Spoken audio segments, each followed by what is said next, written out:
Kids, have you ever ran out of room for something? Maybe you had so much pencils, you have no more room in your pencil pouch. Maybe with so many toys, they couldn't all fit in your toy box. Well, in today's lesson, we're going to take another look at the Christmas story. If you remember in our last Christmas lesson, an angel came to Mary and told her she was going to have a baby. And that baby was going to be Jesus. While Mary still had baby Jesus in her belly, she and her husband Joseph had traveled to a faraway place called Bethlehem.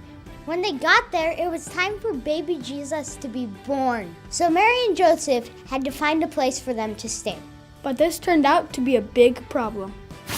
There was no room in the inn. An inn is kind of like a hotel.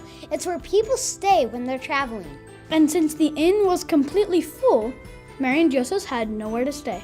But baby Jesus had to be born somewhere. Let's see what happened next. Memory verse! She gave birth to her firstborn son. She wrapped him snugly in strips of cloth and laid him in a manger because there's no lodging available for them. Kids, do you know what a manger is? It's a big open box that cows, horses, and a lot of other animals eat out of.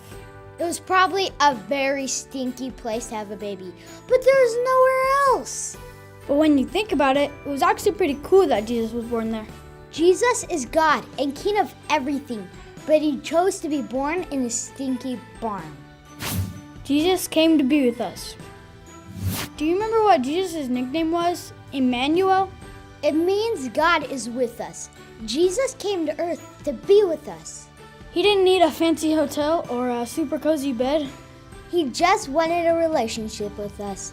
So it didn't matter if he was born with stinky animals in a barn. He was determined to be with us. We should make room in our hearts for Jesus. Kids, let's not be like that inn who had no room for Jesus. He should be the most important person in our lives. One way we can show him that he's super important to us is by inviting him into our hearts. You do that by trusting in Jesus and believing he died on the cross for your sins.